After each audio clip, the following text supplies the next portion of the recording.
You've built empires, or perhaps just your small business. And you have negotiated deals that shifted markets, or perhaps that one that just made you hit that important target.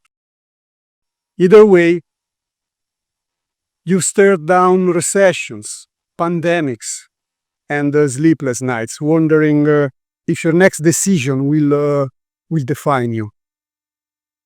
Will define you or destroy you.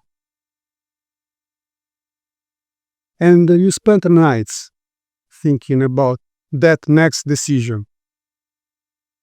Will that next decision define you or destroy you? But here is what really keeps you awake. The pressure to have all the answers. The fear that one misstep could unravel years of work. The doubt that you're solving the wrong problems. That you're trapped in cycles of reaction, not mastery. I know it because I sat where you sit now.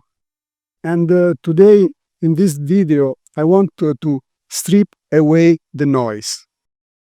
I want us to go back to first principles. The bedrock of Stoic wisdom and ruthless logic. This isn't philosophy for ivory towers. This is not philosophy for ivory towers. This is a tool. This is a tool that saved a lot of my clients' company from collapse. And the same tool that can transform how you lead, how you invest, and how you outthink chaos. Let's begin. Look, you want me to fix the part of you that makes money, but it is attached to the rest, so this is going to take a little while. Everyone needs a coach. Eric has this management coach. Also coaches Steve Jobs. That's a coach. Yeah, definitely a coach. Is a performance coach. It's just money. It's made up.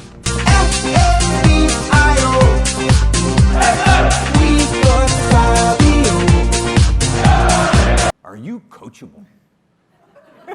Good question. Let's begin by defining first principles thinking. Before we dissect the pain, let's define the tool. First principle thinking is not a buzzword.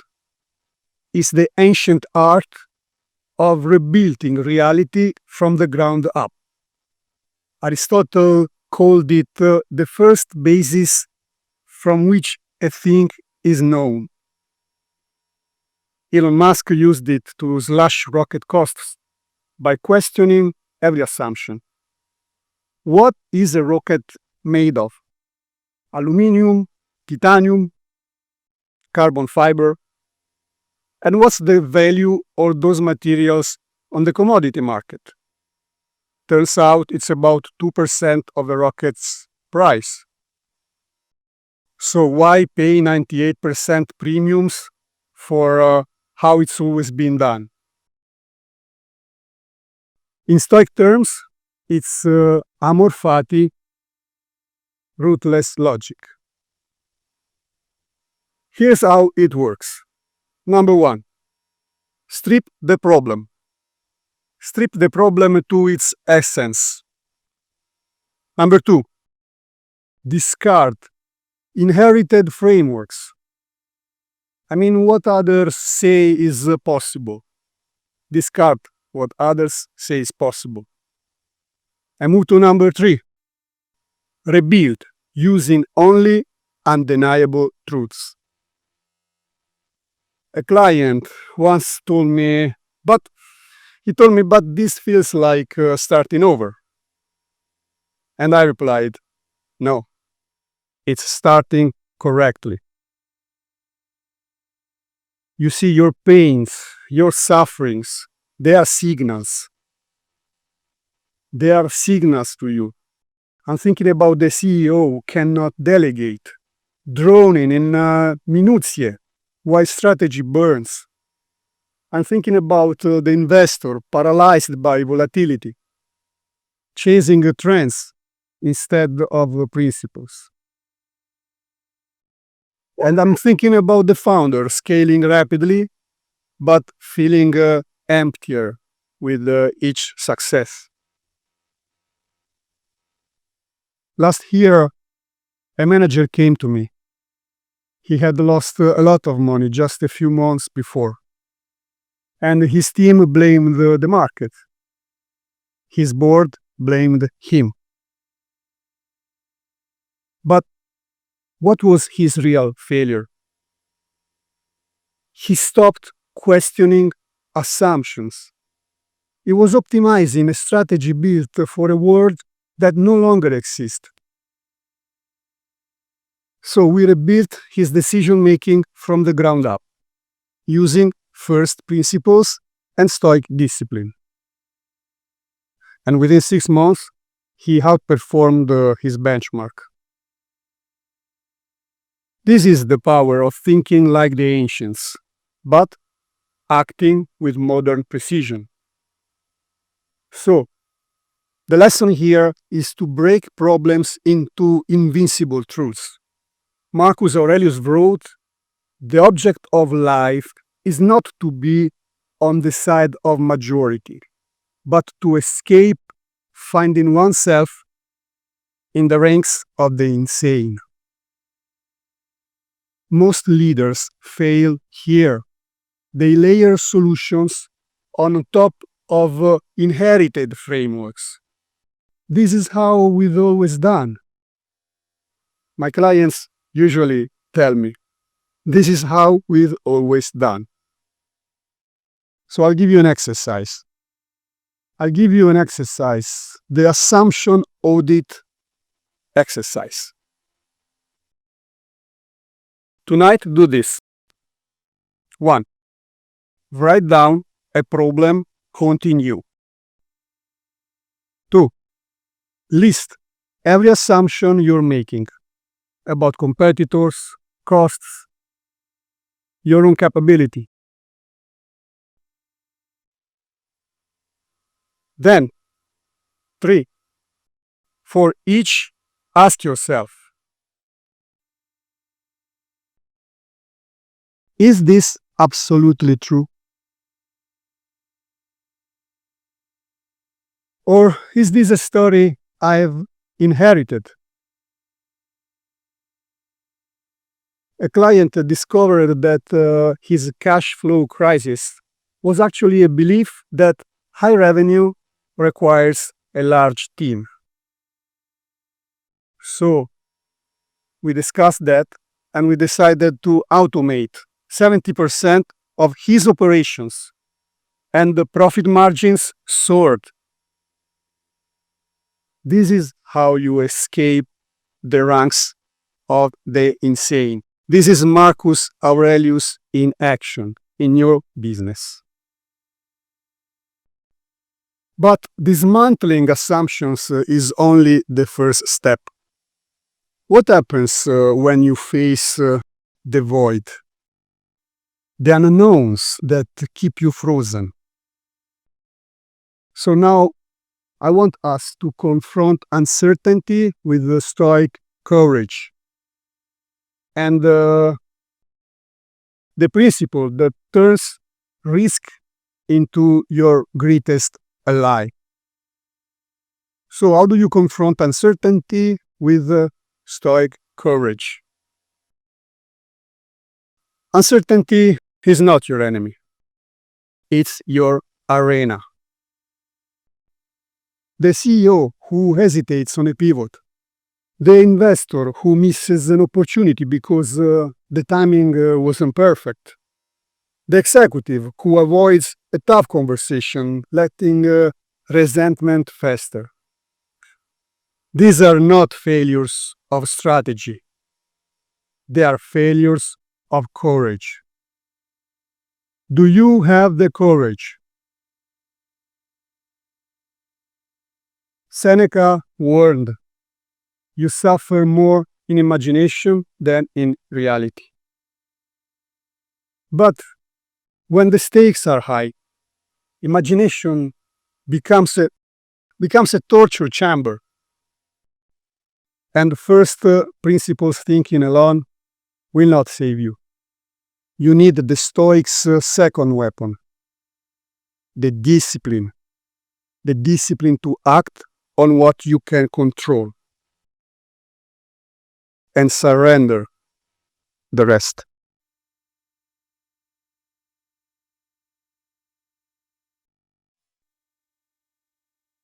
Now, the next lesson: separate the swayable from the unshakable. Zeno of Citium said, "A man conquers the world by conquering himself." But most leaders just invert this. They exhaust themselves trying to conquer external chaos, markets, opinions, rivals. These are all externals. First principles demand you ask, what is truly mine? What is truly mine here to govern? A private equity client faced a crashing portfolio company. And I remember the team was in panic, slashing R&D to preserve cash. But using first principles, we asked, what can we control?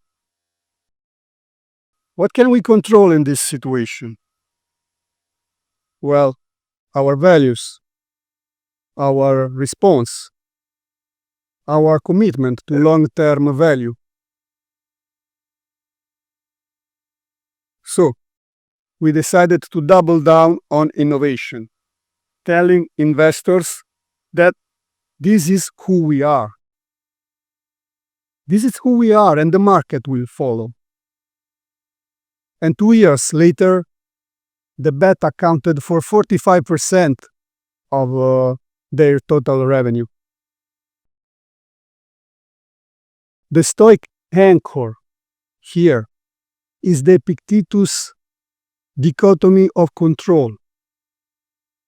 The dichotomy of control is not passive. It's a battle cry. It says, make the best use of what is in your power and take the rest as it happens. So I'll give you an exercise here. The controlled response framework. For every high-stakes decision, separate. 1. The controlled. Your preparation, your ethics, your effort. That's totally under your control. 2. The influenced. What you can influence. The timing, the partnerships, the negotiations. You have an influence on that. And then 3, the uncontrolled. Market reactions, others' emotions, and global events. Those are totally out of your control. Now, act only on the category that you can control. And then consider acting on the category you can influence. Act only on the categories you can control or you can at least influence. A venture capitalist used this to salvage a failing startup. Instead of fixating on uncontrolled investor panic, which is category 3, he focused on the controlled mentorship for the founder, which is category 1. And the startup pivoted, securing a 5x valuation increase. This is how Stoics turn anxiety into agency.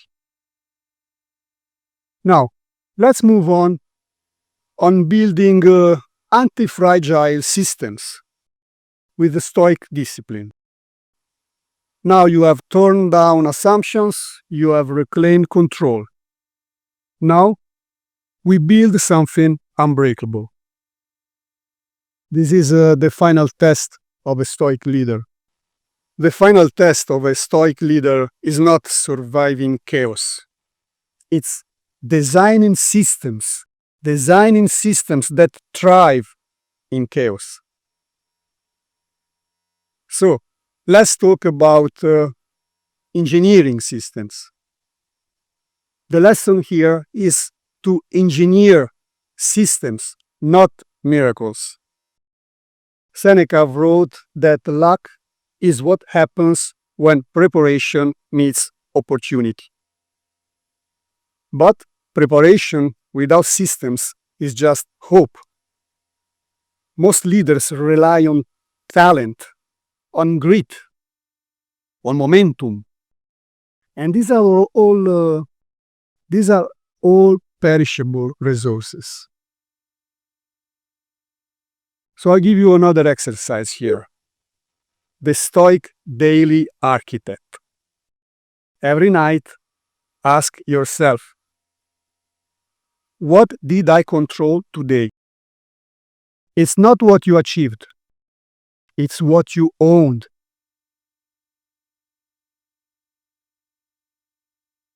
Then ask yourself, where did I outsource my power? Was it to fear? Was it to others' opinions? And then ask yourself, what system can prevent this tomorrow?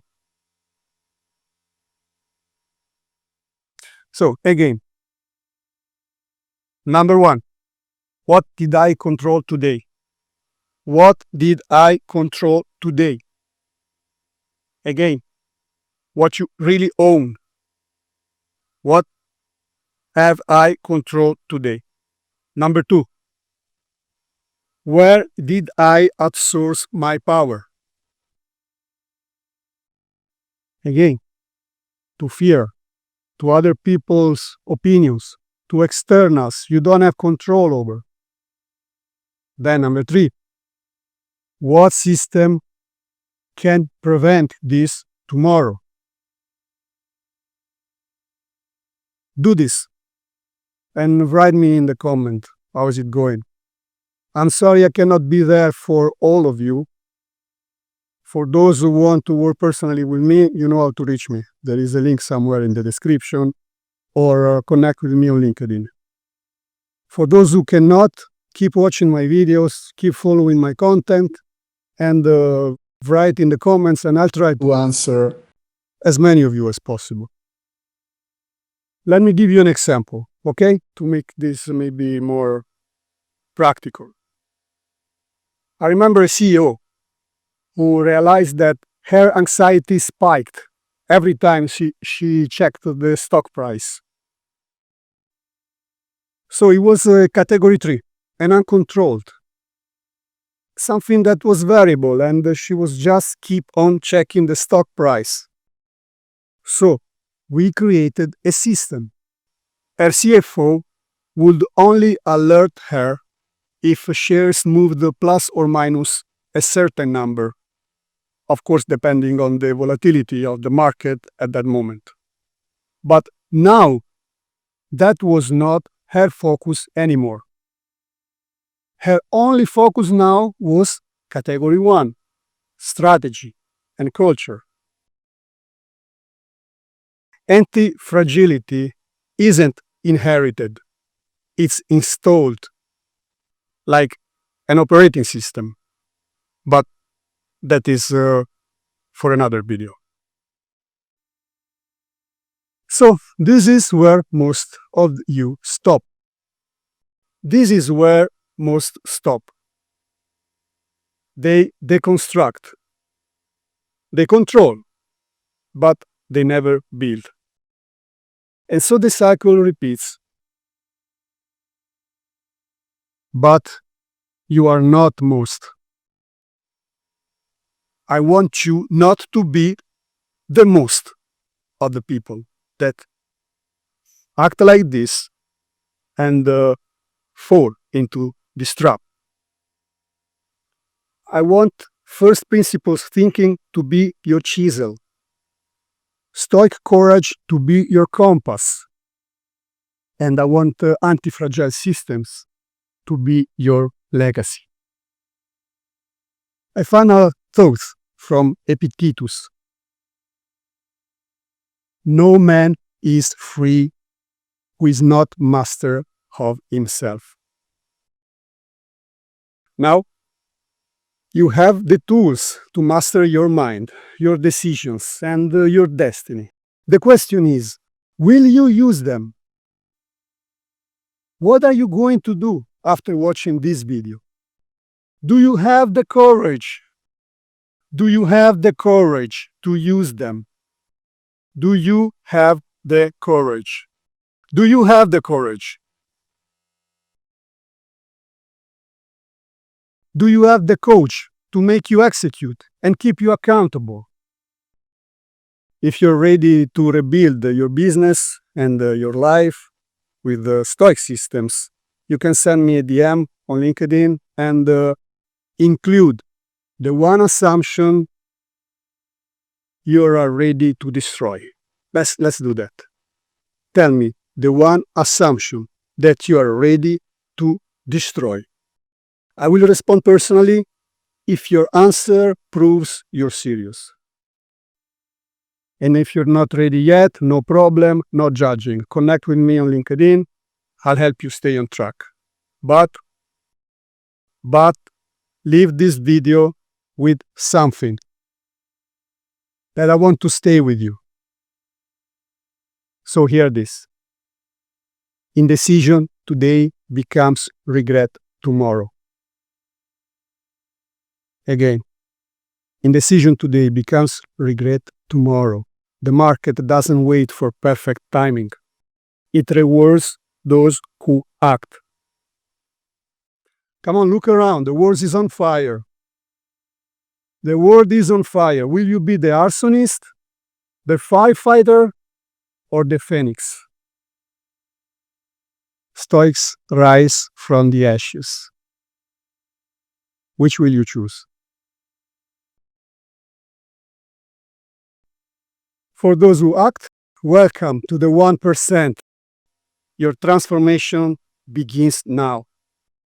For those who wait, the pain of discipline or the pain of regret. The choice is always yours. Either way, live long and prosper. Remember how long you've been putting this off? How many extensions the gods gave you and you didn't use them? At some point you have to recognize what world it is that you belong to, what power rules it and from what source you spring, that there's a limit to the time assigned to you, and if you don't use it to free yourself, it will be gone and will never return.